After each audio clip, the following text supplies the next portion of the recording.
Hi everybody, welcome to Barca Volume. Welcome to Tactical Tuesday. In this video, we're going to cover every important aspect of this game against Mallorca. Incredible victory, by the way, 3-0. But before we can do that, make sure you like this video, you subscribe to the channel, comment your thoughts. Let me know what stood out to you the most in this game. But guys, let's get into it.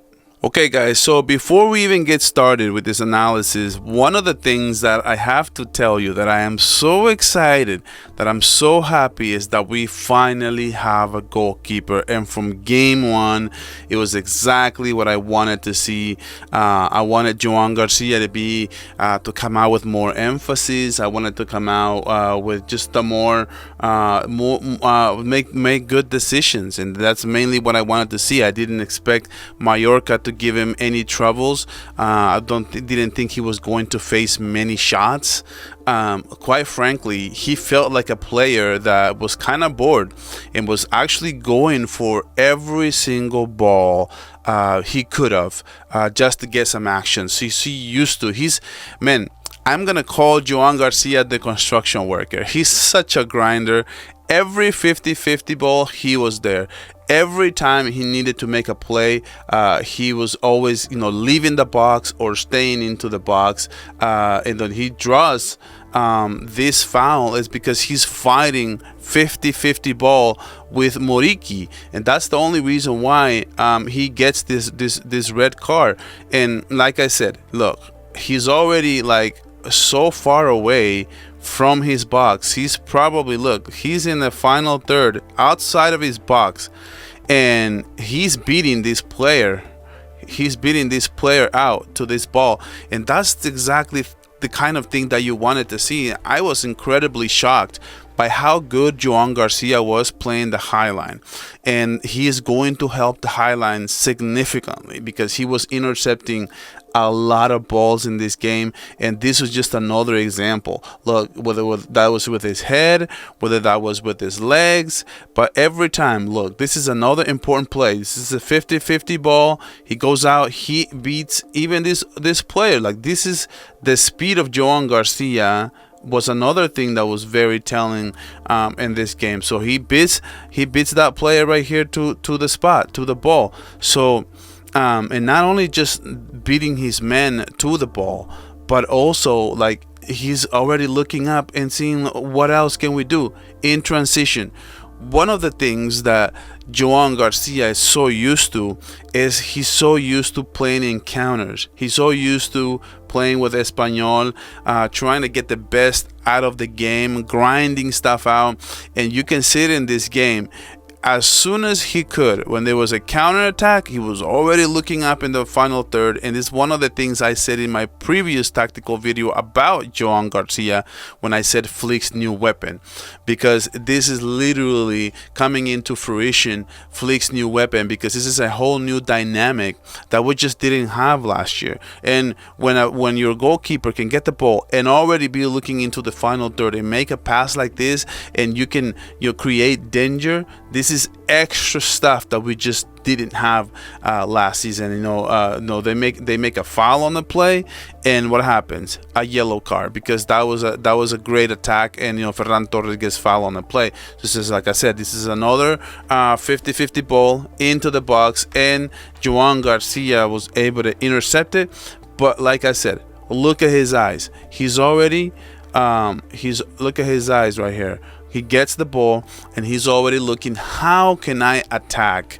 And as soon as he sees it, he's going to make an amazing throw here. And like I said, whether that was with his feet, whether that was with his arm, he was always making great plays, great reads. And like I said, this is something that he's very good at in transition. As we can see right here, look, you see that play?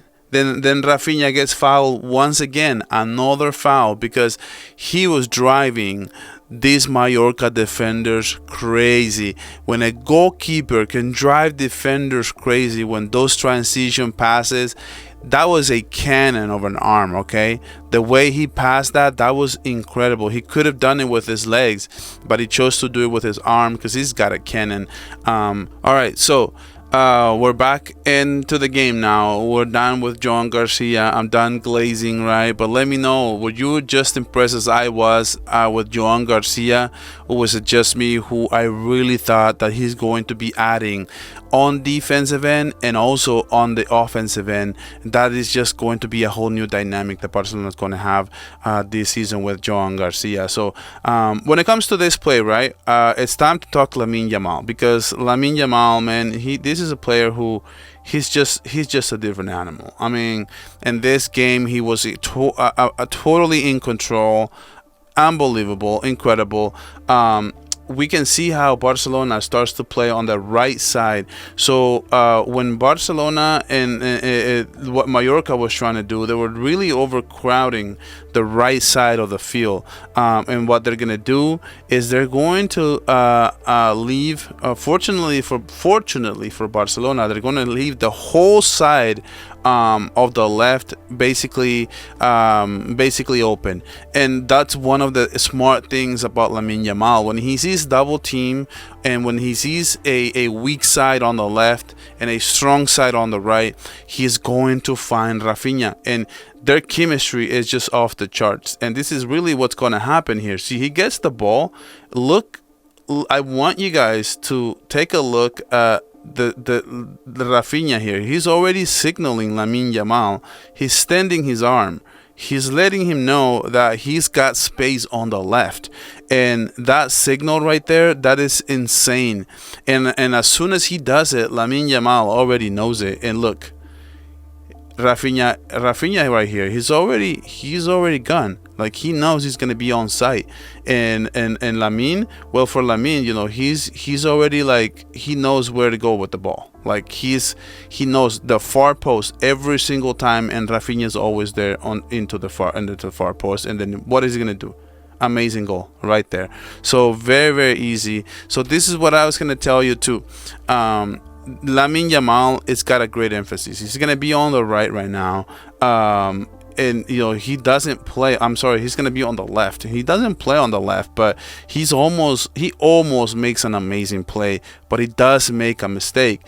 He hangs on to the ball. He doesn't pass to his teammates, but his movement right now, I'm gonna be dead honest with you guys. Lamine Yamal's movements just look from another planet, and that's just not, it's not just something I saw last season, but this season he looks better, he looks faster.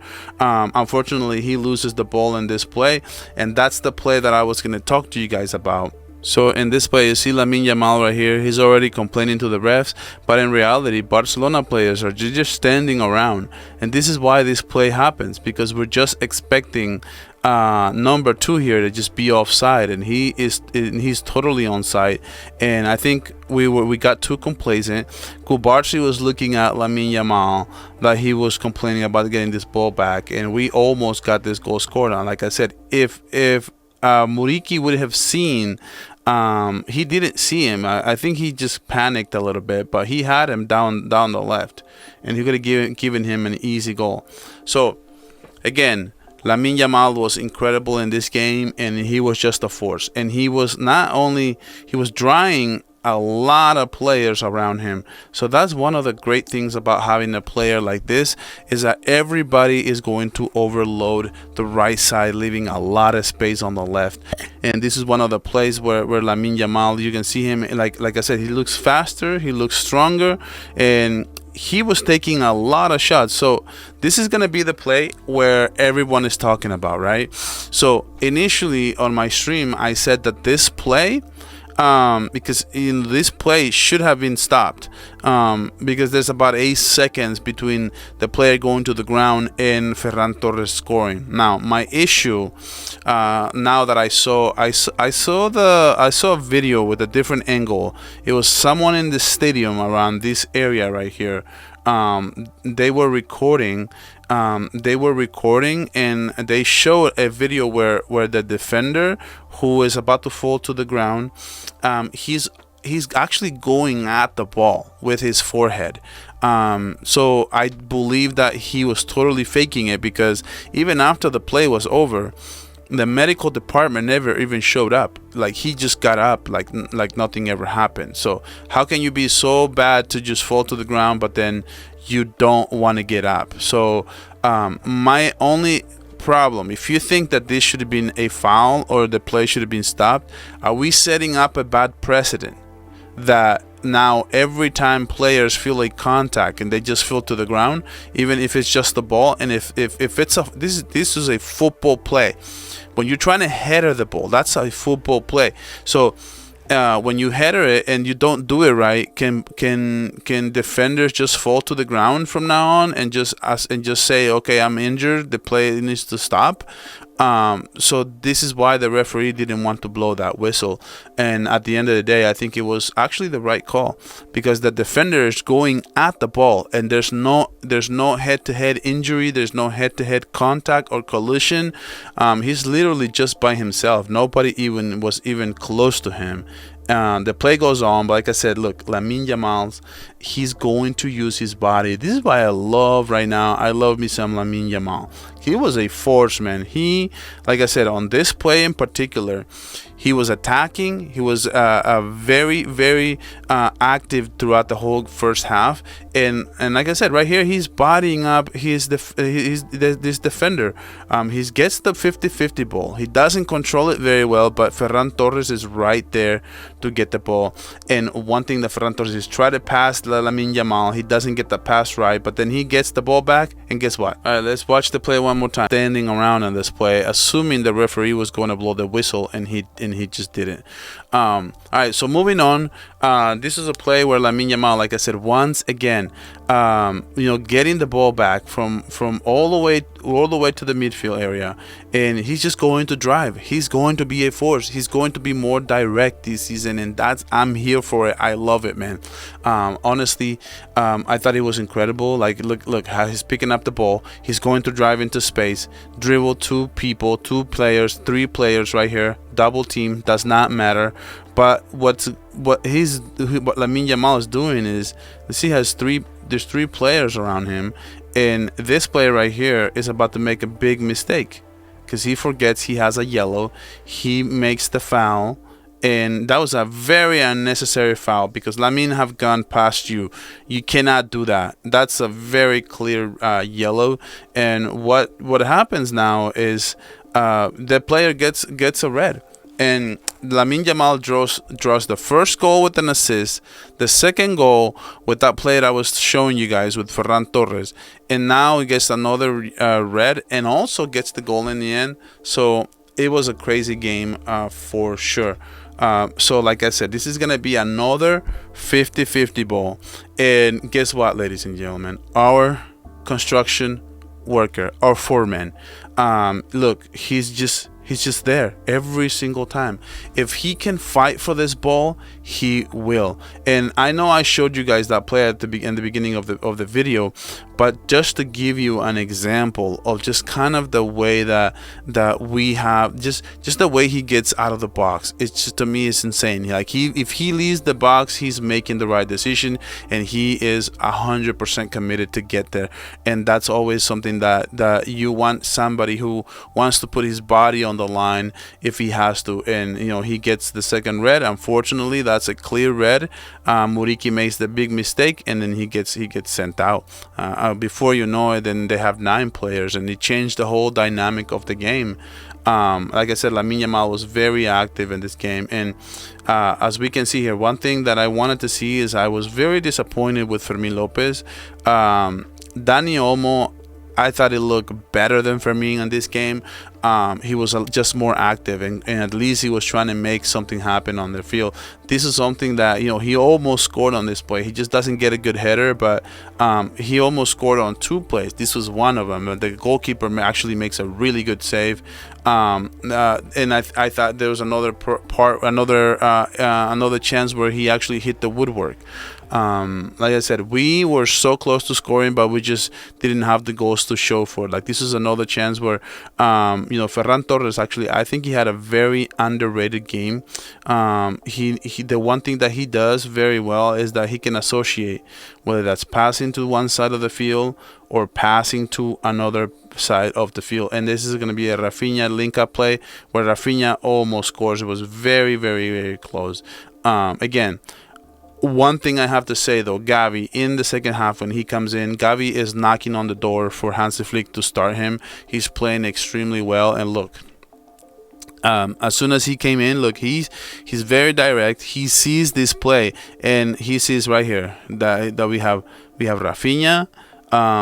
We also have Dani Olmo, and look, he just knows how to find Rafinha. He knows that Rafinha it's got the angle, he's got the speed, and he's gonna put him in stride. This is a very beautiful play, and unfortunately, Dani Olmo hits the woodwork, and we couldn't capitalize it. But that was another example of Gavi playing really, really well.